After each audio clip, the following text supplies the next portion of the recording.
Okay, it's 7 o'clock. Thank you very much everyone for coming to attend this Seaford Town Council Golf Open Spaces and Climate Action meeting today, 5th of March 2026. Before we begin, I'll give the Chair's introduction to meeting so that everyone's clear on our expectations. So thank you to all members of the public, councillors and officers who are joining us for today's meeting. Councillors and officers are reminded of their commitment to the Civility and Respect Pledge and to be mindful of this during tonight's meeting. Please be aware that the Council is video recording this meeting and this will be uploaded to our YouTube channel. I'd like to highlight some key points of the meeting format. Please can I ask everyone to have their phones turned off or set to silent. Please remain seated unless you're invited to speak or need to take a comfort break. The toilet facilities are out in the corridor you entered through. The fire exits are by the doors out of the chambers and down the external fire escape stairs or via the main entrance that you entered the building through. And the assembly point is outside the Royal Mail Parcel Office on West Street. In the event of a fire, the lift should not be used. For those that require the lift, officers will guide you with the correct process to exit the building. Members of the public are invited to participate in the meeting with the key points as follows. Participation is limited to a maximum of 4 minutes per person and must be relating to an item of business on the agenda. When the public participation agenda item is introduced, please raise your hand to show you wish to speak and I'll invite you to speak. If you're comfortable standing, please do so to ensure you can be heard across the room. You don't need to state your name when you start speaking if you do not wish to, but we ask that you clearly state which agenda item you're speaking about. I'd ask that participants looking to leave the meeting wait until the end of an agenda item to limit the distractions for other participants. And members of the public looking to leave early will need to be escorted out by a council officer. We're not going to confidential session. To all present, please remember to show respect to others in the meeting and avoid interrupting where possible to enable others to follow the meeting. If any councillor feels concerned about any aspect of the meeting or discussion, please clearly state point of order. I'll then gesture for you to elaborate. If anyone present is felt to be behaving unacceptably, they can be ejected from the meeting by resolution. Thank you for listening. On behalf of the council, I would like to thank everyone for attending this town council meeting.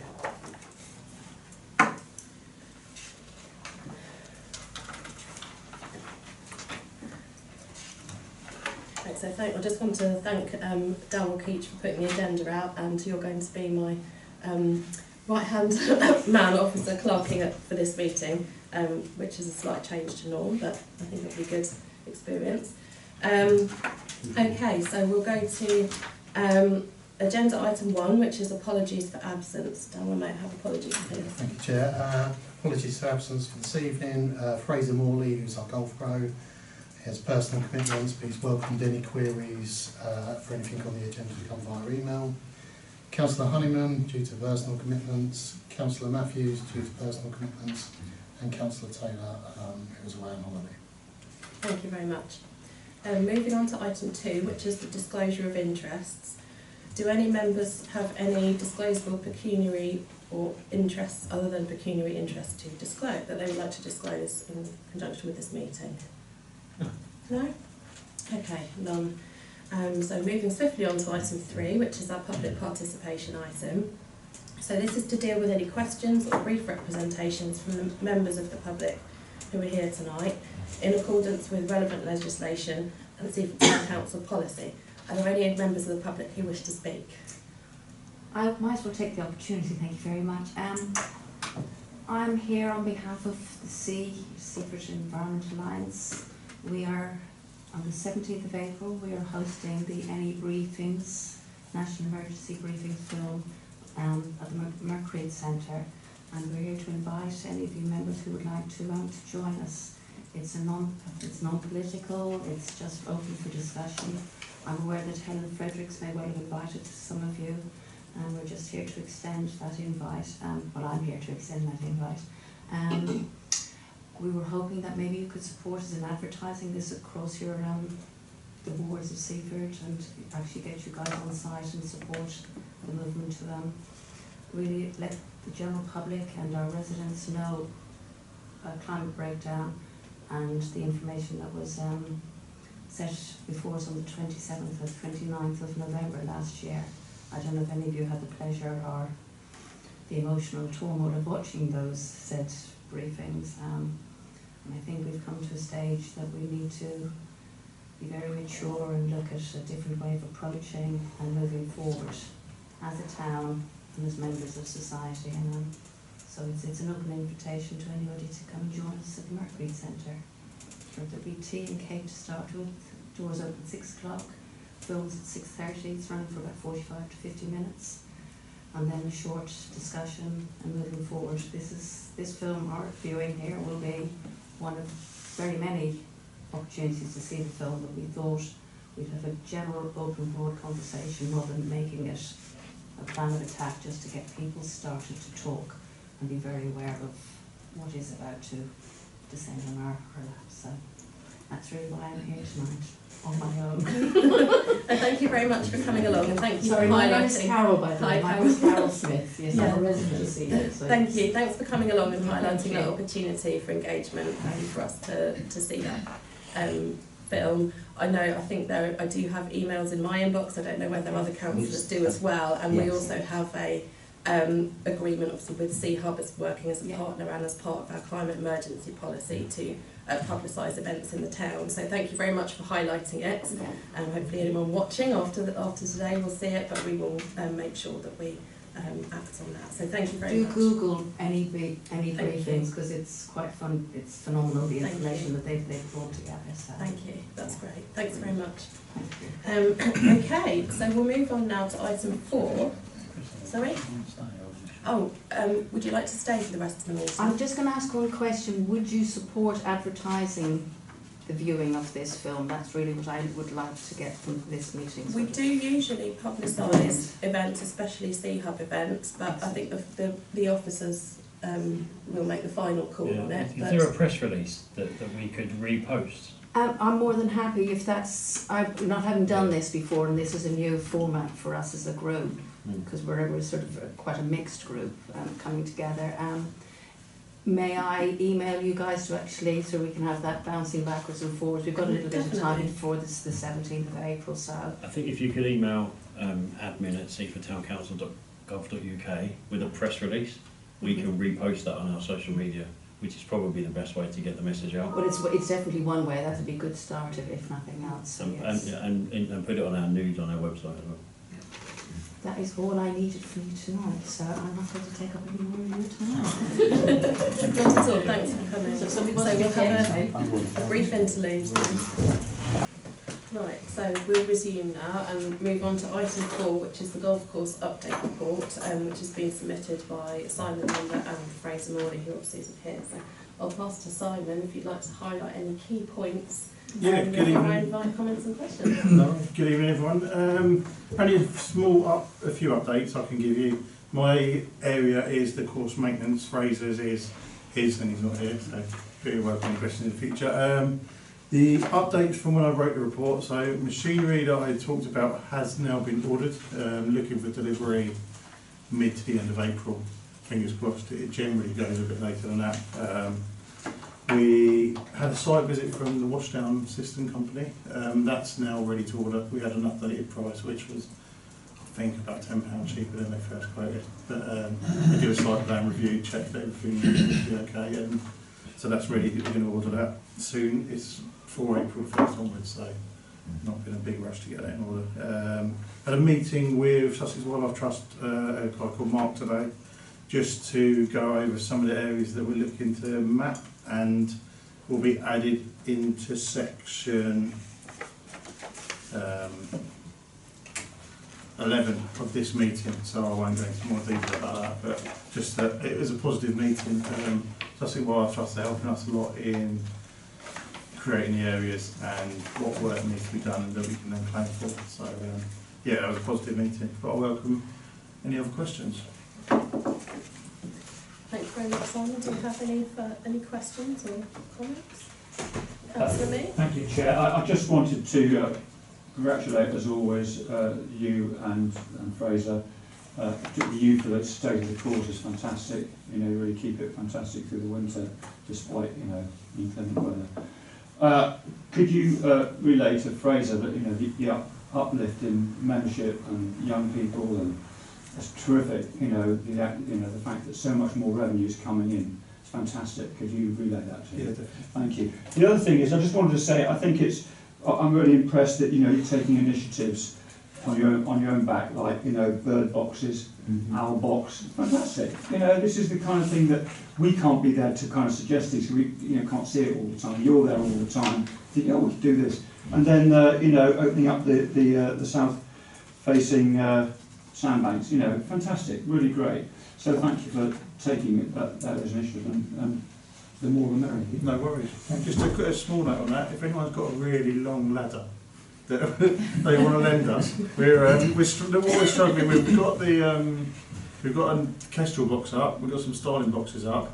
We've got a bird box ready to go up, but I think we may be asking one of my friends who's a tree surgeon to use his ropes, because we want to get that high up into the trees on the 6th.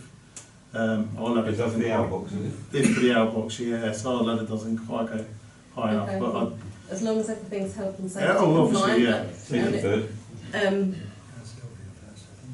Councillor Dunn. Yeah, thank you. I just want to say about the ladder, Seaford Town Council, you should have an extendable ladder somewhere. Maybe unless it's not there anymore. I know this from... We've got our own at the golf course, Okay, but thank you. the height yeah, of the tree. it is very, it will reach a roof, so it's very tall. So I don't know if that helps. We obviously have Save Seaford Swift as well, who I don't know whether, Council Buchanan is more in touch with them, whether they have their own setup and insurance and things, but yeah, do stay in touch about Yeah, it. will do. Okay, thank you. Would anyone else like to comment? Councillor Limmer? It was more for Fraser. There were just a couple of things about the golfing year in the UK, particularly page 13. It talks about 40% of UK adults are engaged in golf in some capacity, and I was surprised at that figure, because I thought it was going down rather than up. And I just wondered where that kind of quote had come from. I can't answer where it's come from. All I can say is golf has changed dramatically, and the term golf is used in lots of different ways now. So, for example, there's foot golf, and I know a lot of people, footballers, that might want to enjoy a day out, they take up foot golf as well, which is a foot golf. So, rather Can I than, ask for a clarification? yeah, so it's laid out like a golf course with a green and a tee, but a much bigger hole, and you kick your ball rather than play it off a golf tee with a golf club. So you count your score from tee to green, and it's a big thing. There's world championships, there's national championships, frisbee golf. Every place a school has that. There you go. Open to everyone. But, yeah, and Yeah, Yes, that's my learning part of the day. New kind of golf. but what Yeah. what has been a noticeable decline in a lot of golf courses is membership, but that's not to say golf as a whole is down. People just tend to want to play other courses now. There's a lot of golf on offer.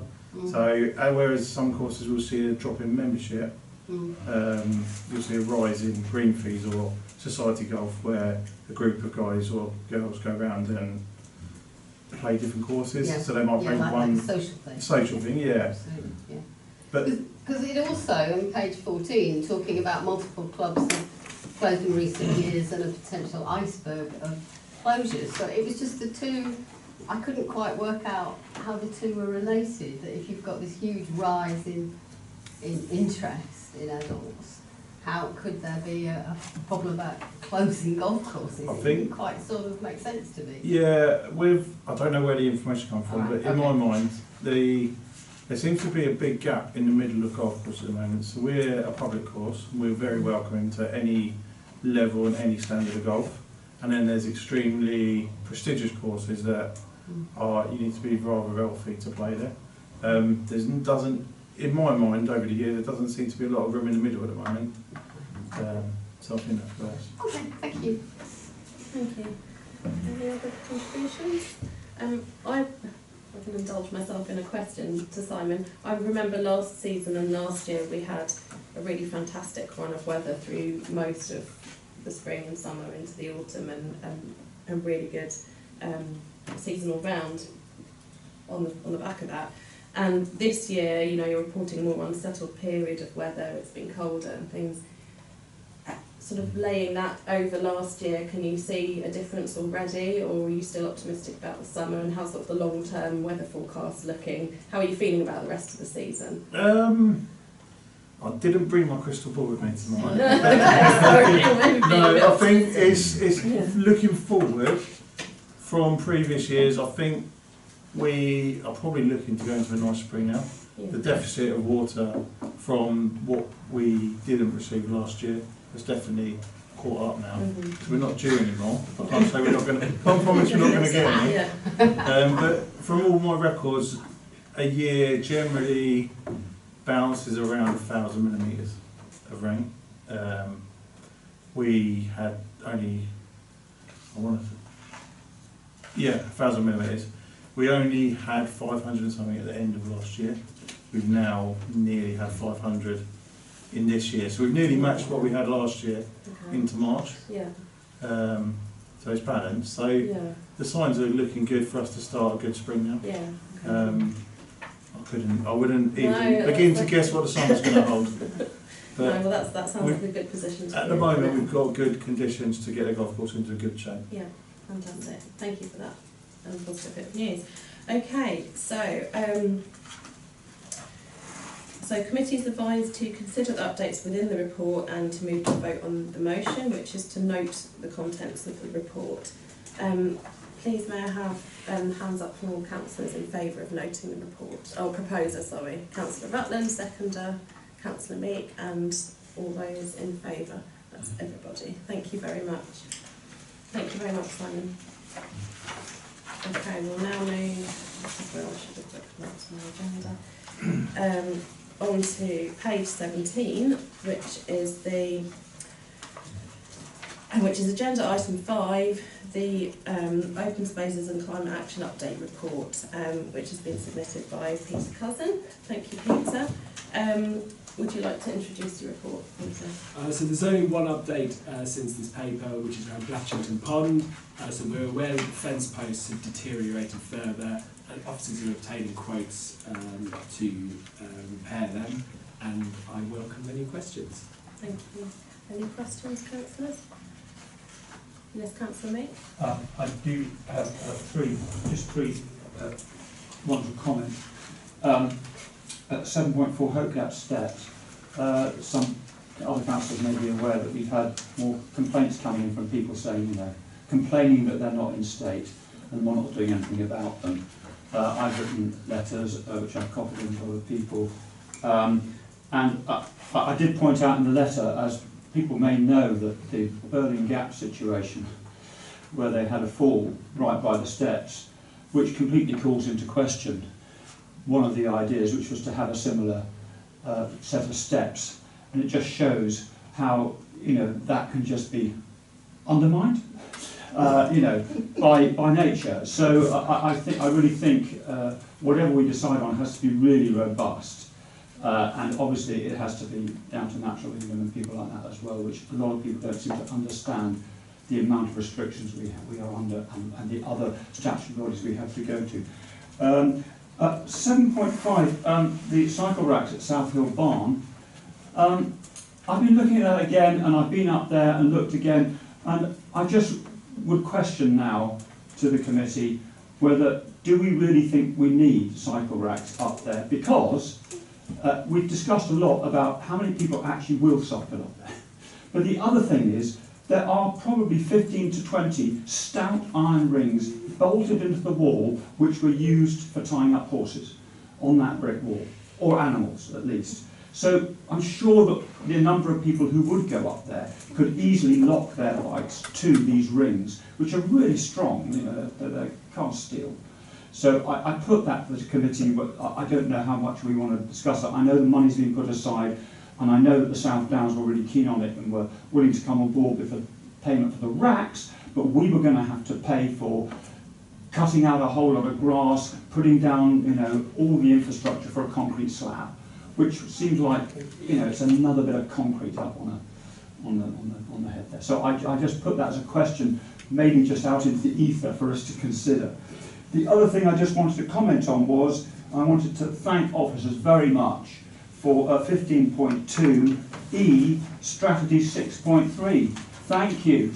This has been going on for so long about what we're going to do about the gullied track down to the beach.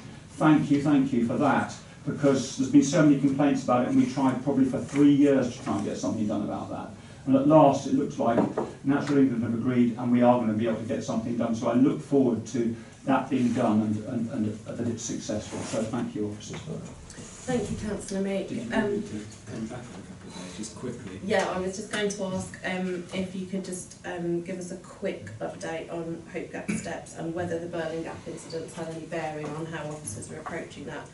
And I mean, I'm very mindful that the cycle racks at Southfield Barn were approved by full council, and that we've had different funding sources involved and so on.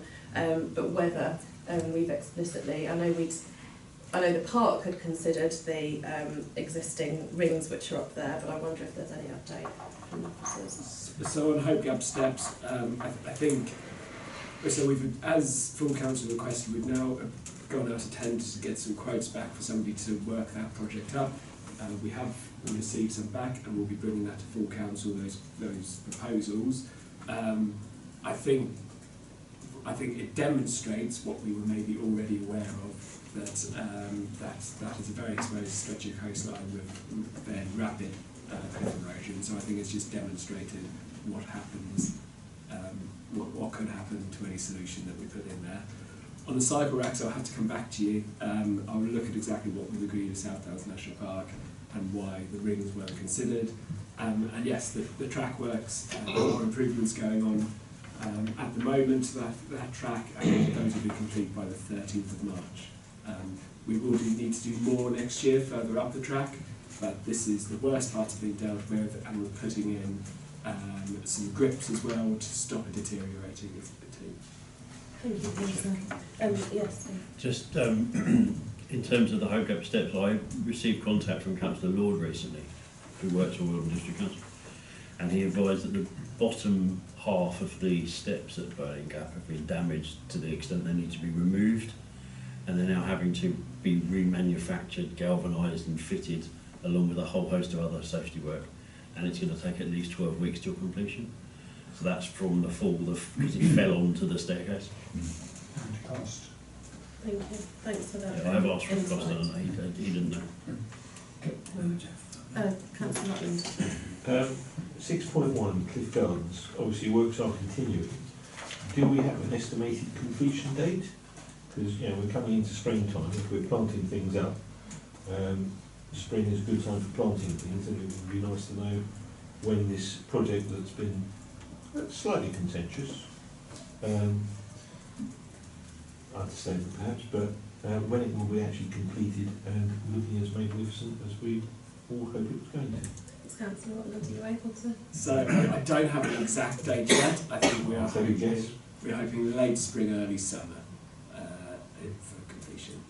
Okay. And could I ask on the Cliff Gardens, just having been into the Martello Fields recently since the tarmac cycle path has been completed, will there be any sort of signage for people exiting or crossing over the fields to make them aware that there could be potentially sort of faster bikes coming down, or is that being looked at at all? Because obviously bikes did used to go there, but in my experience never particularly fast because of the surface. But now they're sort of zipping particularly down. I'm just a bit worried that. I'll take that as an action. I'll get our health and safety officer to have a look and give his verdict. Thank you. That's great. Thanks. We should consider renaming it as well. Call it the Lynette Way. I'm going to move on. Right, would anyone else have any questions or contributions for this item? Okay, so I will ask for a councillor to please propose to note the contents of the report. Councillor Weymouth, and a seconder, Councillor Rutland. And can I have a show of hands for all those in favour, please? That's everybody. Thank you very much. Thank you, Peter. Okay, so moving on to agenda item 6, which is the Seaford Head Local Nature Reserve Update Report, starting on page 25. So it's to update the committee on work being carried out across the nature reserve, and we're to consider the update provided and then move to note the contents of the report. So again, it's an update report, and I shall pass over to Peter and say thank you very much for providing this report. If there's anything you'd like to highlight or update on. So yeah, all I'll say is, so following on from feedback from councillors and the public, we're now intending to bring an update on the Seaford Head Nature Reserve to Gospel quarterly.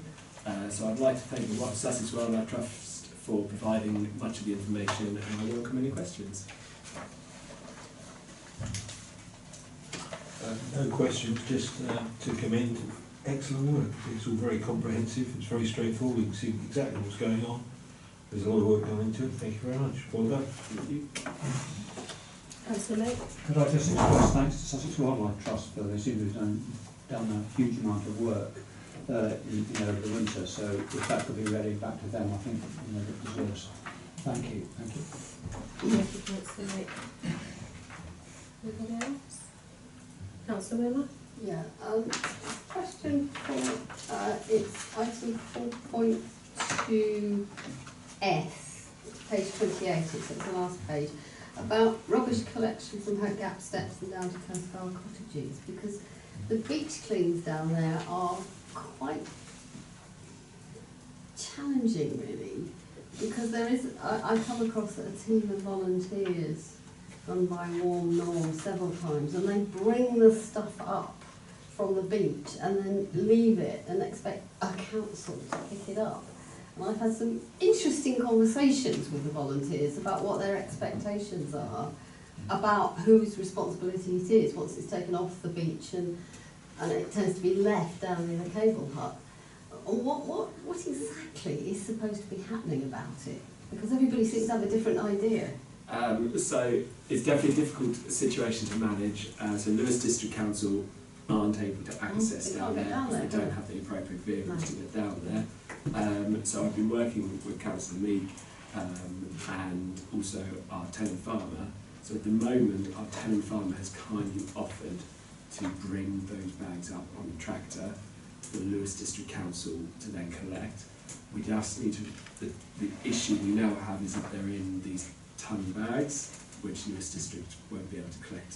So we're having discussions about volunteers helping again to put them into black bags. So that's where we are currently. So we've got a way of moving it up, but yeah, it is complex and a little tricky. Well, I think we should thank the tenant farmer for her efforts, because if she's doing that for us, then she's not going about her business. So it would be just very nice to record our gratitude, because it does very much. I've seen bank holidays where people have put their disposable barbecues and things on a pile, thinking it is an official pile, and it can get really quite unpleasant there, particularly in the summer. So she is doing us a great favour, and I'd like to extend our thanks if that's how we're solving the problem. Thank you. Yeah. Councillor Meek. Sorry, could I just come back on that very quickly, because I'd just like to say that the tenant farmer is passionate about the head, and she really wants to work with us and help us if she can. And I think the more we can build up a reciprocal relationship with her, the better. And then we can all work together on the head, the nature reserve, the SSSI, and everything else. So yeah, thank you. Good idea. Well Thank you very much. Thanks for that important point there. Brilliant. Can I just ask, further to, well, I suppose it's signposted in 4.2I, the National Nature Reserve meetings, and that's on the Sussex Wildlife Trust section. But do we have an update on what the National Nature Reserve launch and implications for our local nature reserve will be? Because that's coming up very soon, isn't it? Yes, so the launch is coming up very soon. I just need to be careful about what I announce. Yes, sure. So that's coming up very soon, and there will be events. So there are events already publicised on the South Wales National Park Authority website around World Water Day, and that's a number of events going around with the launch of the National Nature Reserve.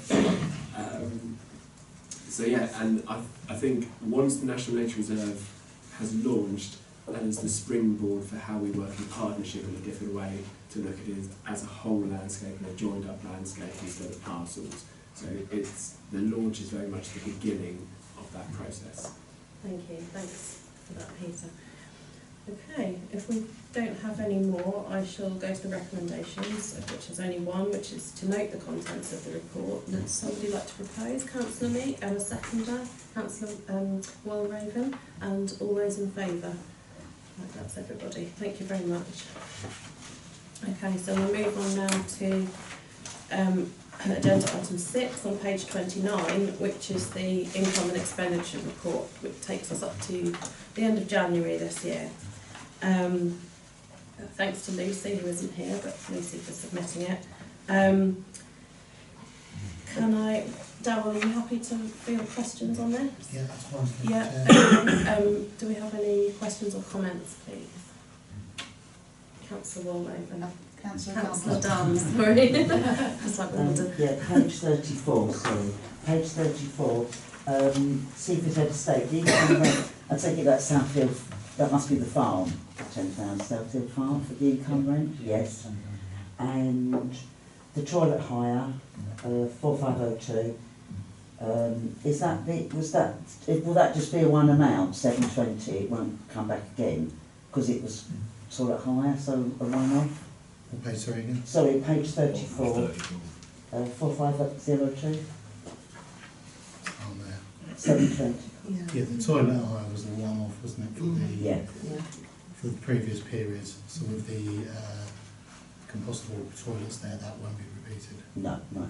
And also, sorry, page 35, 4022, telescope expenditure. That must be would be the one on by Frankie's.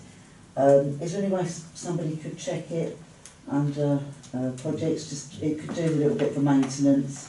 It's getting a bit worn and tired. I did put it there, not literally. I didn't literally physically put it there, but I got it from Eon. So, and it's well used and well loved, but it's looking a bit worn. So, Okay. Yeah. all right, lovely. Thank you, Chair. That's we're happy to take. Thank Okay, you. thanks very much. Okay, brilliant. Any further questions or comments? I was just going, you know, I went through and I've had plenty of questions, but thank you for the Appendix B, because all those questions were answered, so yeah, thank you. We'll note those, thanks, thank you. Lucy. Councillor Rutland? I would commend the officers for excellent work, because if you don't know your way around a balance sheet, they can be quite daunting and a bit gobbledygook. But this is crystal clear. There's been a lot of work and a lot of detail that's gone into this.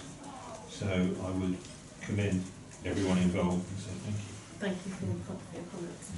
Excellent, okay. Yeah, Right. Crystal clear. Excellent work. I'll move to the recommendation, which is to note the contents of the report. May I have a proposer, Councillor Rutland, and a seconder, Councillor Wearmouth, and all those in favour? Yep, that's everybody again. Thank you very much. Okay. So we're moving on now to page 41, the proposal for the gravel strip, just next to the Martello and adjacent to the prom. Another one by Peter, thank you very much. Presenting a review of options available for the gravel strip and to seek the committee's approval to further investigate the preferred option. Which is a recommendation from officers to prevent vehicular access to the gravel strip via the placement of bollards. So, Peter, would you like to give an overview? Absolutely, yes. So, as per the paper, so this is towards our strategy 2.4C of the strategic plan, and to present some options to councillors for officers then to go away and fully cost So our general thinking was there are so many options, we didn't want to go away and get quotes for absolutely every single possible option, and instead get guidance from councillors on what would be an appropriate option. Thank And you. I've got questions. Yeah, thank you. Councillor Rutland? One of my pet peeves is seeing camper vans on this bit. I went past it the other day, there was 14 of them back to back to back to back. So I unequivocally support putting bollards along there and making it inaccessible to vehicles. It's an absolute nuisance, it's a nuisance to the residents of that area, and I would unequivocally say, yes, put bollards along there, add planters to it, because that'll help enhance it, and it will make it much easier for getting people in on and off the beach and look much nicer and improve the area. Thanks very much for your contribution there. Councillor Dunn? Yeah, thank you. Sorry, do you need me to keep... I'll stand there. Regarding the bollards, sorry to ask Peter through the chair, in the event of a strike, see many... A vehicle strike, yeah, presumably. hitting the bollards. Do you know what material they will be? Would they be potentially plastic, bouncy? Because sometimes they can be a little bit, if they're metal. So we would work on a number of options. The option that I based that price on was a plastic option that can fold completely to 90 degrees and then pop back up. So that's the option I looked at. So my understanding is because it was within a metre of the highway, it will need to yield in some way, get struck by a vehicle. So it will need to be passively safe. Can you put spikes in it? Yeah.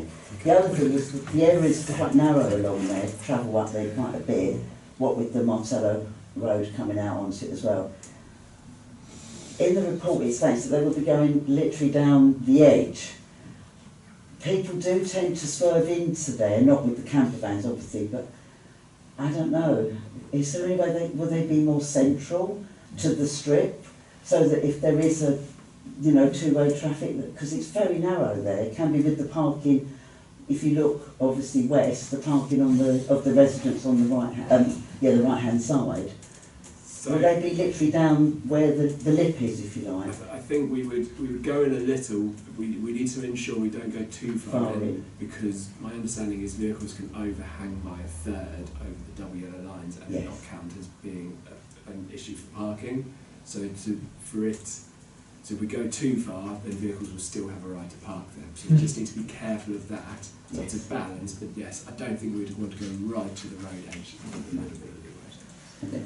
Just one, sorry Chair, one last. That gravel strip is in pretty poor condition. It's quite dented out there. Will repairs have to be taken first before the bollards could be put in place? Would that be an extra cost? So, as I said, we haven't fully worked out the proposals, and this is about getting a steer. We will look at that. As it will no longer be accessed by vehicles, I wouldn't have thought we'd have to make those repairs immediately, and then we can develop plans of exactly what we want to do with that empty space once we've put up the bollards, if that's what we decide. Okay. All right. Thank you very much, Councillor Dunn. I'm going to go this way and then back to Councillor Butland. Councillor Rimmer. Thank you. It's just to say that I've been working on this because of strength of feeling from various committees, and I've been involved in this since the summer of 2023. And it always struck me that it just had to be bollarded off and denied to everybody because of the complexity of deciding what is a camper van. And having spent many hours talking to East Sussex parking officer, it became obvious that we could not expect those officers to make those kind of decisions. It just wasn't going to work. And therefore I think this is timely, it's practical, and I think it's cost effective. And I think also noting the positive public response that we've had in emails that have been sent on to us, I think most of the public feel the same way. And we have to get on top of this. We've looked at it from a PSPO point of view because of the behaviour that was being caught on camera. There was a lot of upset by local residents. And I think also people from other parts of Seaford who visit the seafront were feeling quite excluded by this antisocial behaviour. We looked at the cost of actually tarmacking that strip, but the major cost of it was to remove the gravel and get it to a point where it was fit to have tarmac on it. It was prohibitively high even in 2023. So I really recommend this. It's simple, it's straightforward, and it's timely because we need to get on top of this before the season starts. So thank you very much. It cuts the golden in knot, and I'm delighted. Thank you. Thank you. Councillor Rutland. In counter to what Councillor Dunn said, actually having that bit of the road a little bit narrower acts a bit like a pinch point, a bit like a chicane to slow down the traffic along there. And having the traffic going through there much slower, especially on a busy seafront, can only be a good thing. So if it narrows the road and acts like a chicane, I'd welcome that as an added bonus, because people drive far too fast down there, and there will be an accident at some point if people are driving along there too quickly. So actually, let's make it narrow, slow the buggers down, and Yes, language please, Councillor Rutland. Thank you. Can I just ask, I mean, I'm pretty much very in favour of doing something there. I know how it's a problem, etc. But, you know, I tend to ask about how can we evaluate the success of this. I really hope that by doing this we're not going to be pushing them further along, and that it is going to be a deterrent in itself, and, you know, the kind of, not that camper vans themselves are an issue, but it's this sort of associated stuff, and I know that area of Promenade is very popular with people walking. So I'm just wondering if there are any particular ways which officers are going to evaluate that, or is it just anecdotally? And also in terms of the bollards themselves, are they going to be sort of collapsible but only when they're struck? They're not the type which you can plan to have down if you need it to, for example. And how easy would they be to move in the future for when we perhaps want to redesign it a bit?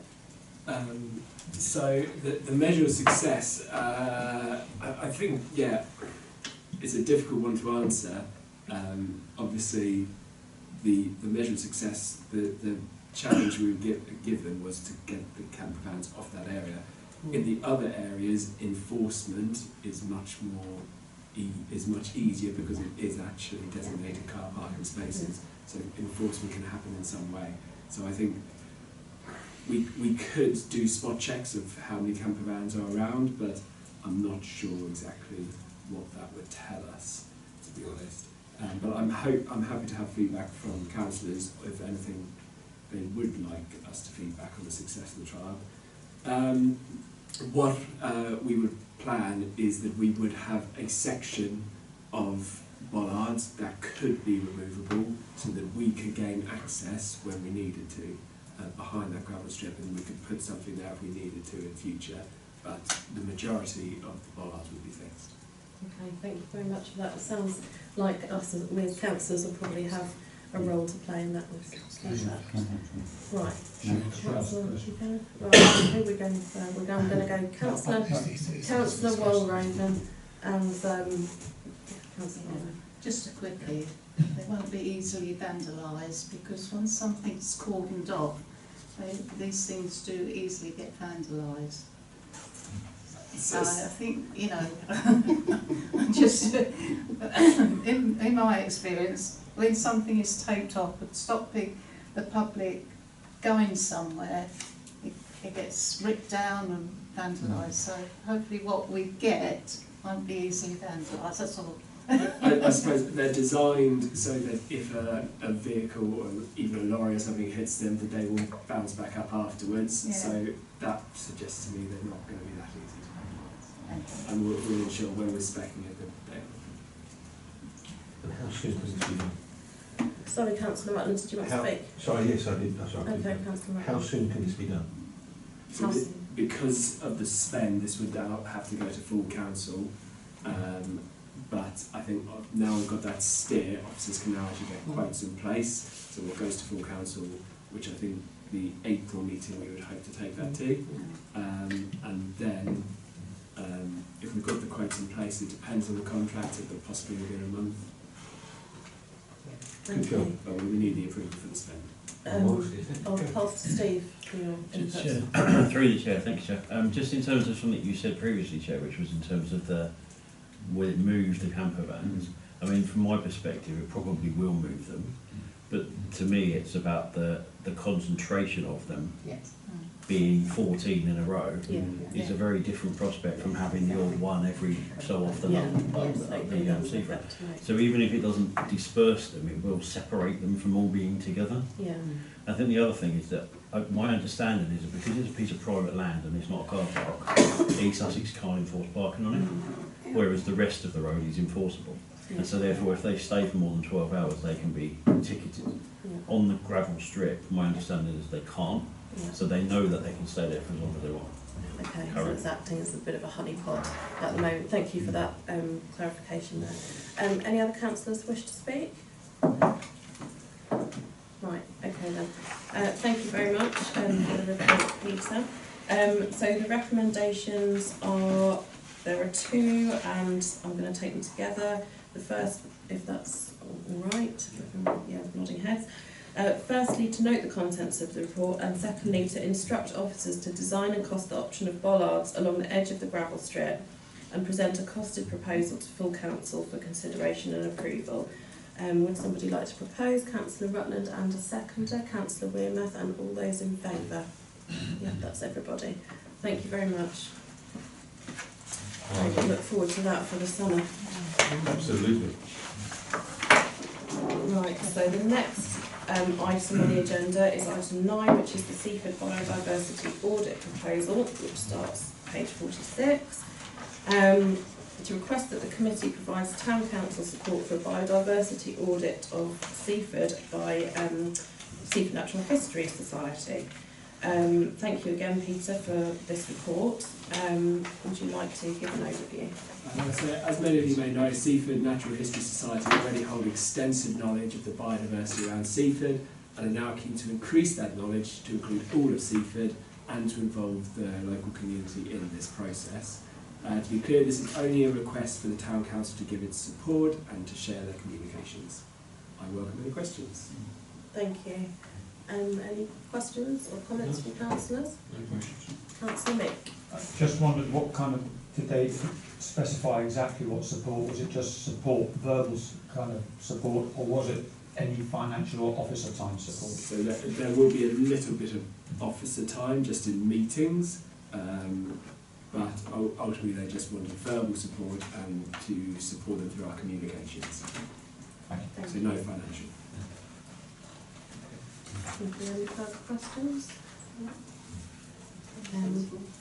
Can I just ask, I don't know whether you'll know the answer to this, Peter, but I'm aware that the Seaford Natural History Society have records going back many years across many species, and they have many specialists and experts and amateur experts and expert amateurs as well, if I can put it like that. Do you know how people in the town can access this data? Or is it being collated and then promoted in a different way, or is it just coming together? No, my understanding is they will be promoting it as well, so and we're going to be asking people to go into their gardens and things like that, and then they'll be collating all this data in one place.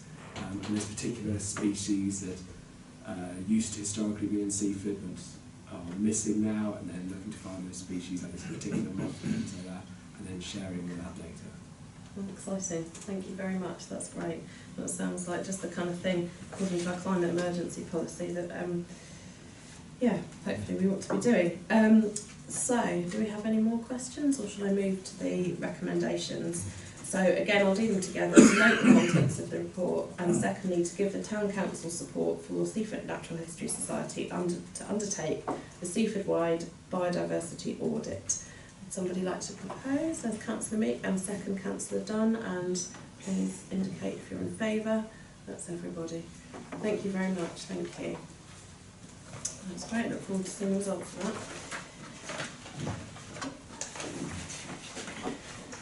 that. Okay, so item 10 is about high and over, the improvement to access and biodiversity there, starting on page 49.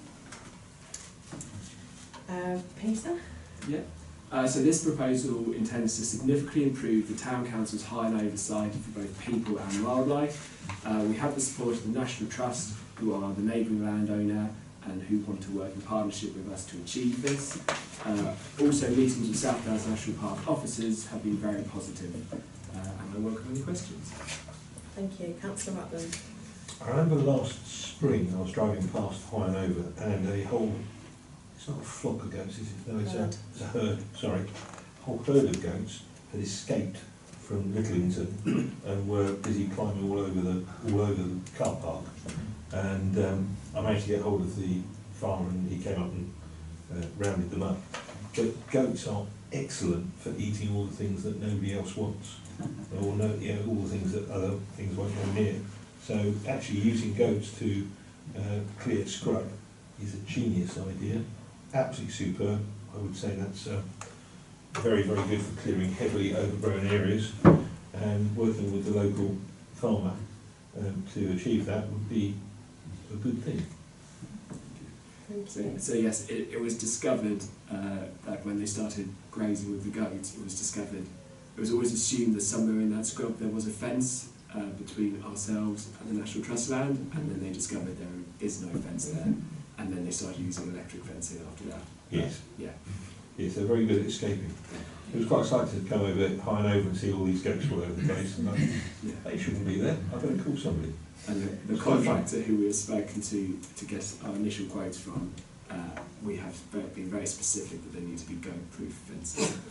Yes, well, it's quite various. Don't laugh. It's a big difference. Goat-proof fencing compared to the others. They are tenacious little falling it out. And yes, if you've ever watched an episode of Fox's Farm, it's quite interesting. Councillor Rutland, you've redeemed your polite mistakes for the meeting. Praise indeed. Thank you very much. Sorry. Councillor Dunn, thank you. Steady, really stupid question.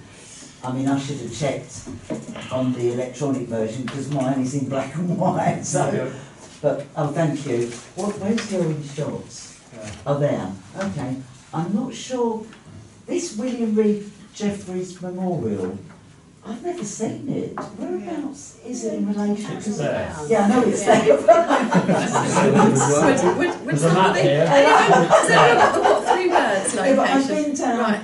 to near where the, looked over the gate and you can see the white horse. Where is it in relation? Just back Is it, from that. can I? The gate is about here. Okay. The white Sorry horse is for here. Councillor Meek, I really appreciate you doing that, but because we've got to be on camera. So that memorial, that's the one which has all the waymarks, not points, isn't it? Oh, is that distance markers? I've forgotten the technical term for one of those. Large stone. Pointy bits. The pointer bits, the one that tells you how far to New York and John McGrath That's and all the that. memorial. Oh, I see. I didn't realise what it was because it doesn't look obviously being points. Yeah. It's just before you get to the. Because a resident wrote to me about this gentleman and said that she couldn't access it, and I didn't know why she couldn't access it because if that's it, that'd be. In previous years, it has been very overgrown. I think last year we had what's the correct term? Officers for the community service.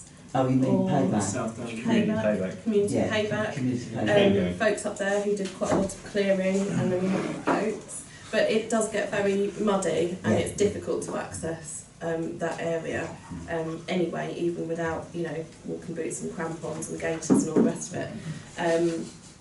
So yeah, Councillor Wimmer. Just following on from that, Councillor Markwell and I took part in a sort of inspection visit with Zena Gibbs because she's passionate. She's passionate about it, but she's also in a wheelchair, and she produced photographs of how it used to be. That actually, when you go just straight forward, going east from the car park, you should be able to see it. And some had been eaten by the goats, but quite a lot hadn't. But she was making a very valid point about accessibility for people with limited mobility, even if they're not in wheelchairs. Absolutely. And I think the more actually, when you start thinking about how that would look if it was cut down significantly and made wheelchair accessible, it would be absolutely even more stunning than it is now. And I just, the only reference to people with limited mobility is saying that there is a disabled car park. But she was making some very cogent points about this is a nice place for people with limited mobility because there's not very far to get out of the car. But it is a shame when stunning views are being limited because of the height of the scrub.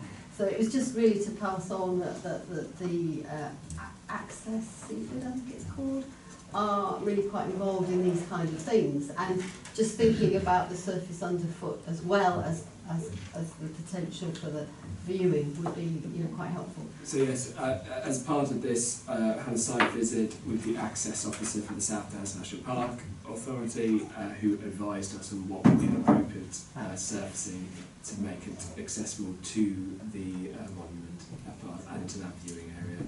Lovely, thank you very much. That's wonderful to hear. Yeah. And thank you very much for bringing up that point. That's really, really good.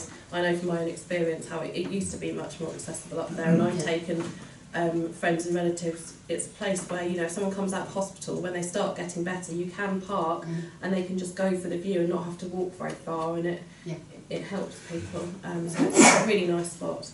Thank you. Thanks to officers for what you're doing. Councillor Meek. Thank you, Chair. You hope you'll indulge me, I've got quite a lot to say about this, but my first thing, two things are, I was really surprised to see the extent of the land that we apparently own up there, because 2 or 3 years ago we were given a map of Seaford with all our holdings on it, and the only thing that was marked up there was the car park, just the east side of the car park, not this other side on the west side of the road. So I've been stunned by this, and in fact when it came up before about cutting the scrub back, I thought, well, we don't own this, we only own the car park, because that's all I'd seen on a map. We had that red cross hatching, do you remember? Anyway, I would like to know, you referenced the history of the site, because you want to put signs up with the history of the site and all the information about it. But I would like to know what the history of the site is and why we own it. I can't answer that question. I don't know why we own it, to be honest. So the history of the site, which we would be looking to interpret, is around the monument and the Bronze Age burial mounds and the White Horse. Those were the key areas. But I can't tell you the history of how we've come to own it. I can go away and ask. Okay. None of us here know why we own it. It's the old side of Seaford boundaries as well. But for some reason we own it. If I may, Chair. Yes, you may, Councillor Meek. It's very, very... I crave your indulgence, but I've got a lot to say about this. Because you know what I like to do. Please be succinct, Councillor Meek. But yes, I want to know what you've got to say. Okay, 2.2. I disagree with little habitat diversity. Sorry, which page are we on? I don't know. 50. Oh yes, okay, yep. It is diverse from the surrounding dam. So I'll get it all out first, Peter. Is that all right? Yeah. So I understand. The South Downs is a protected landscape. Chalk Downland is a protected landscape. So first and foremost, we live in an area that is a man-made protected landscape, because 1,000 years ago there would have been trees all over here. And we keep the scrub down because of a protected landscape that was created by sheep over the last 1,000 years. Sheep grazing. So the landscape we're trying to protect as Chalk Downland was created, and the microplants that resulted were from sheep constantly nibbling on it. And they became smaller and smaller and smaller. So if you were to leave it to go wild, you would have what we've got at High and Over. That's what happened. So 50, 60, 70 years ago, it was all cut down, and the monument was there, and you could have an all points of the compass view all around. Now it's been left to go, and what has happened naturally, wildlife has taken over. So trees and shrubs and scrub has grown. And I would argue Chalk Downland now is a very protected and desired landscape.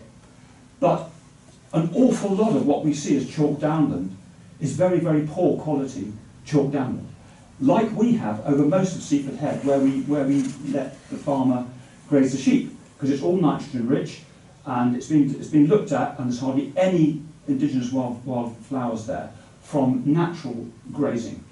What we've got is overgrazed land, and what we're trying to do on the nature reserve and the SSSI is graze it less intensively and only at certain times of year, so that you can get the wildflowers at the right time, and so they're not completely trodden and puggled, so that they can't, it all gets compacted. So that's one of my points. So I've been up there. I was up there this afternoon. I heard chaffinch, chiffchaff, thrush, blackbird, tits, robin.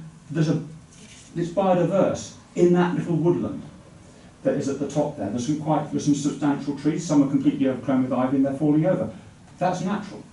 So some of the rewilding that we find that people are talking about is to actually let things be. Now, I would argue that instead of letting animals come and do it, if you're going to manage it, I would suggest that you ought to manage it with an intention.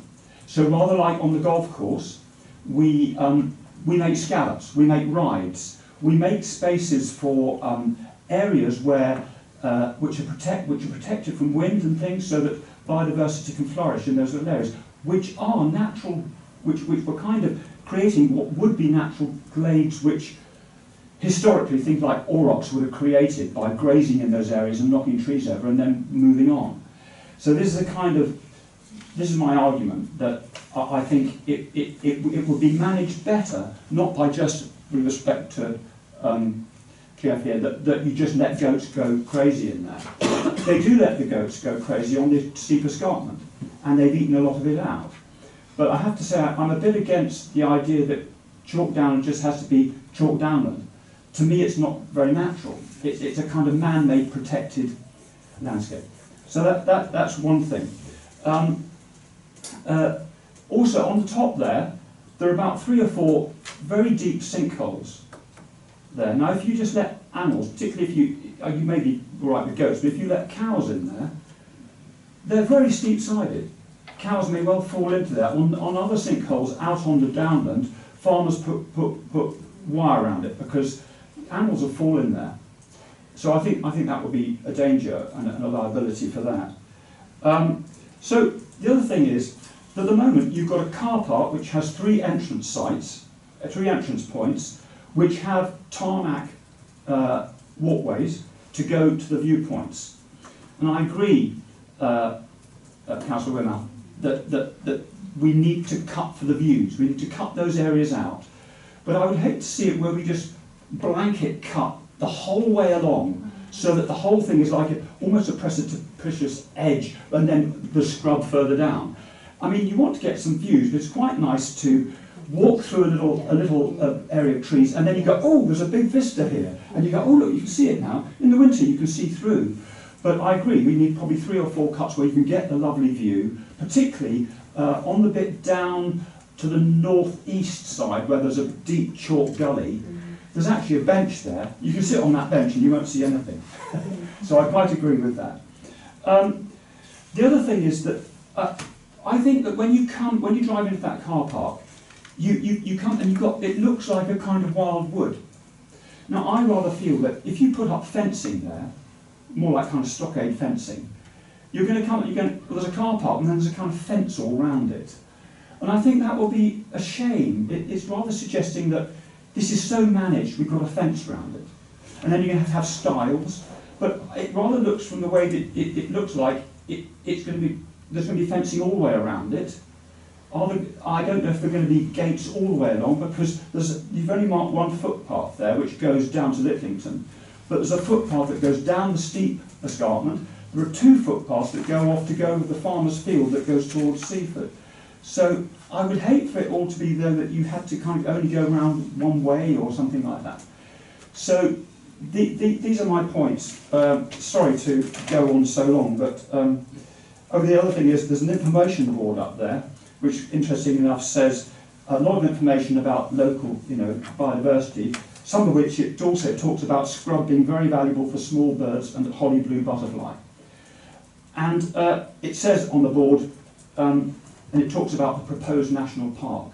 That shows how old the board is. Quite interesting. So, my last point would be that I think it's an anomaly that we own this bit of land that's completely outside Seaford. We are Seaford Town Council, and we own the head, admittedly, but this is completely removed from Seaford. It is of no benefit to us to have this car park. It is even less benefit for us to have a strip of car parking on the left-hand side of the road at the top. So, if we are to keep it, I would hope that we would manage it without trying to create it like Chalk Downland. But my alternative would be to say, why don't we give it to the National Trust or sell it to the National Trust? It's right in the middle of a whole area that's owned by the National Trust. And it seems crazy that we are going to try and manage an area around a car park that it has no benefit to us. And we'll have expense, officer time and some costings as well, outside of grant money, to do this. And then we'll be permanently responsible for it as well, under the guidance of the National Trust. Why not just let the National Trust look after it? It could be their car park. I see no benefit in Seaford Town Council owning it.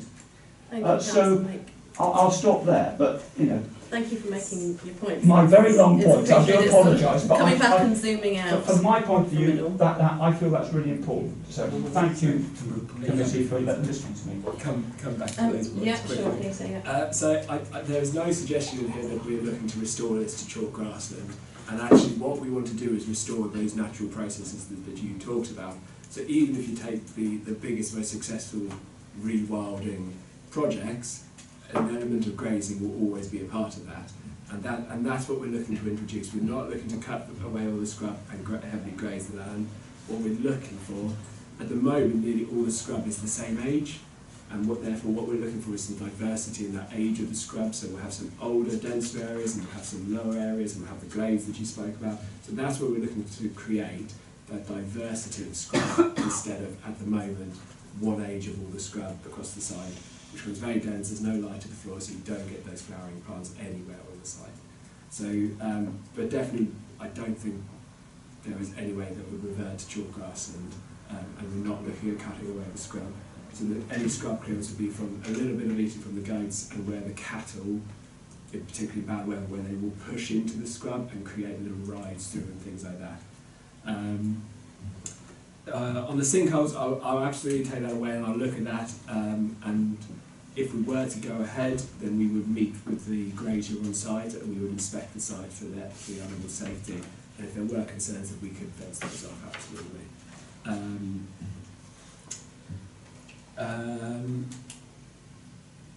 The view, so as I said, we're not looking to cut down everything, just those view areas specifically. So one near the memorial and one where there actually currently is a little hard standing viewing platform. Those are the only areas we're looking to clear. We're not looking to clear anymore, not looking to cut back scrub extensively, except on the roadside where we need to put the fence in.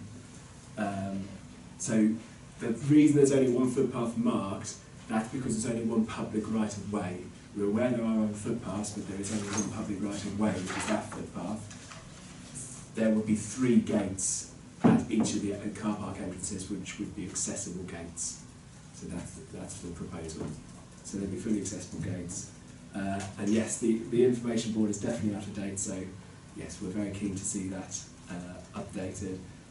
I can't comment really on the suggestion of disposing of the local trust. I will leave that for council to discuss. May come up later.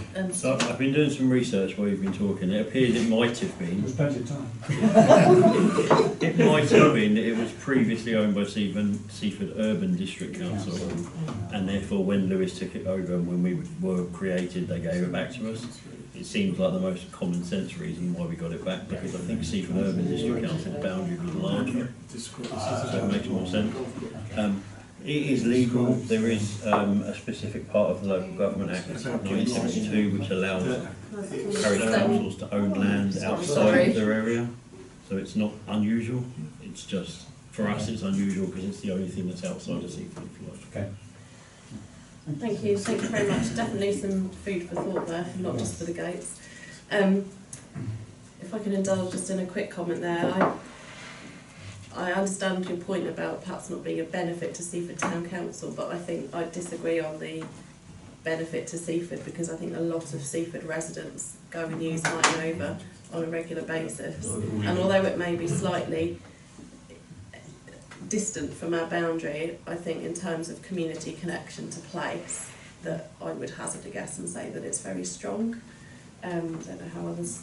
Well, from there's a magnificent view of Seaford, Yeah, which is always nice. I mean, the sunsets from there are just beautiful. It's beautiful up there. You've got the So, Clickmere and no, I think it's everything a else. huge benefit to us. Huge view of Wilden. Yeah. Well, Right. I have honestly seen it. Yeah. Aren't we lucky that we don't have 270-degree vision like seals?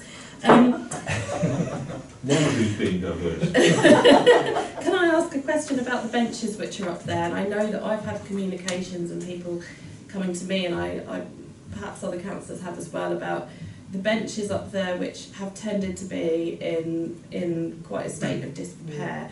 Is there a plan to rectify that? Because there are some very well-loved views there, and especially as it's a place that is fairly accessible and hopefully more accessible to come. I think benches are probably quite important. Is that part of the plan?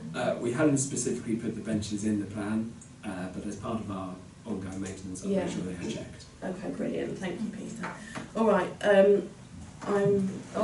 Do we have another? Yes. Well, it was just Councillor I'm just saying there's no benefits for the town, but we always used to have a concession up there, and I'm just wondering if we're thinking about reinstating it at any point, because a lot of cars do get up there now. Each time I go through to Alfriston, the car park is quite full. Yeah, is that something which the ANF? Yeah, through the chair, we are going to ask that question of the ANF Concessions Working Group when we are doing the wider piece of work in terms of what concessions are going to look like from 2027 onwards. Because I know that Peter has had a places talked about potentially having a concession there before. We just didn't have the capacity to do it for this year, but it is something we could look at for next year. Thank you for that. Councillor Wim. Can I just add that it would also be a very good potential place for memorial benches because of the view and the sort of iconic memories that people have up there. Yeah, there are. Yeah. Yeah. Yes. Well, I think it would be a very good place to promote it. Yeah. Thank you. Okay. Right. So thank you very much for the work that's gone into this and the report. Let's move to the recommendations.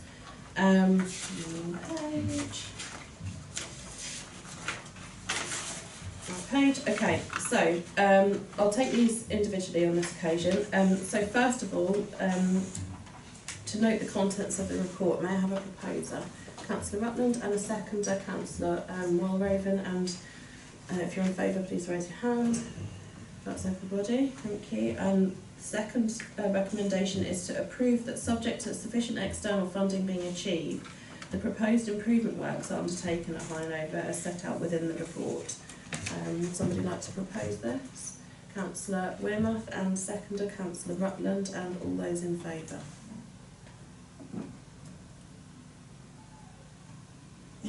That's all but one. And would anyone like to abstain?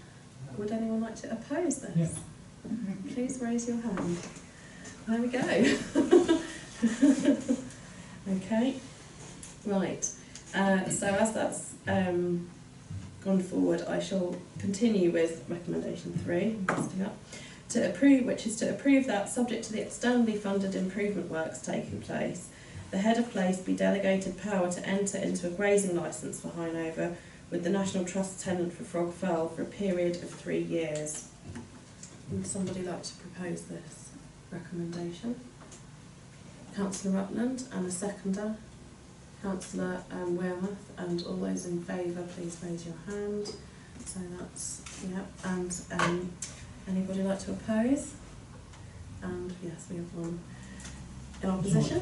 There's always one. Fantastic. Always. It's always good to have a challenge. Thank you very much. Right, so that's passed. I look forward to seeing how things develop over the next 3 years. Thank you. Thank you. Okay, Good so job. on. Well done, good job. Thank you. On to our final agenda item for tonight, which is 11 on page 55. And this is about the countryside stewardship hire tier scheme concerning the Seaford Head Nature Reserve and Seaford Head Golf Course, which seeks to gain committee's recommendation. Seeks to gain the committee's recommendation to full council to enter into a 5-year countryside stewardship hire tier agreement to facilitate crucial improvement works to the SSI at Seaford Head. So again, Peter, thank you for bringing this together. Would you like to introduce this report? Absolutely. So I feel the countryside stewardship scheme offers a fantastic opportunity to make significant improvements to the condition of the site of special scientific interest, which is currently in declining status, and for which we are responsible for the management of this site. I welcome any questions. Councillor Hall? No, Councillor Mead.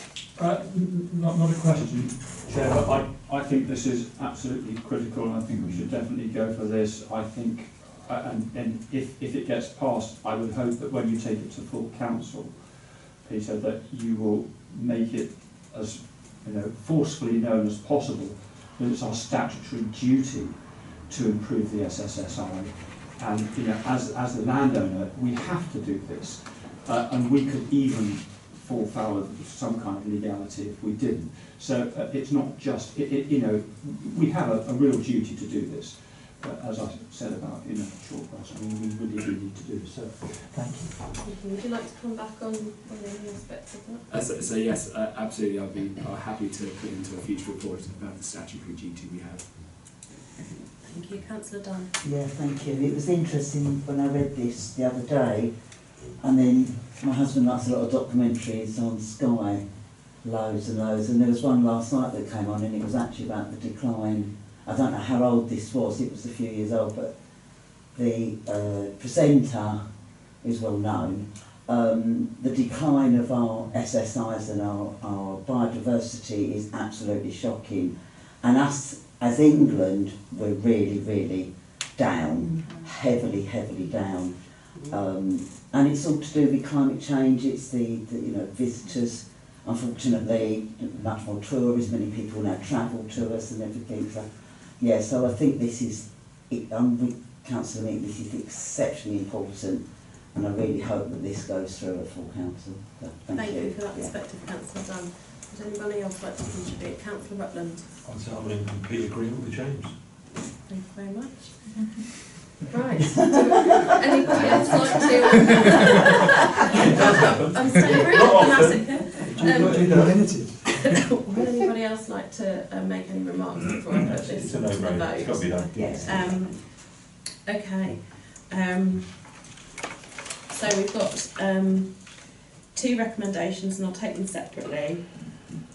The first of which is to recommend to full council to approve that officers enter into a 5-year countryside stewardship hire tier agreement. Oh my goodness me, we have a proposer, a seconder and a thirder. Anyway, There you go. yes, there we are. Yeah, take that. So yeah, Councillor Meek and Councillor Dunn, and all those in favour, please raise your hands. That's unanimous, thank you. Right, and the second recommendation is to recommend to full council to approve the spend on capital works to be partly reclaimed from the Rural Payments Agency. Councillor Rutland proposing, Needs to be done. Councillor Wearmouth seconding, and all those in favour. Okay, great, that will get recommended to full council. Thank you very much. That just brings me to thank everybody for coming along tonight, councillors, officers, and of course the Sussex Wildlife Trust who input a lot as well, and everyone up at the golf course.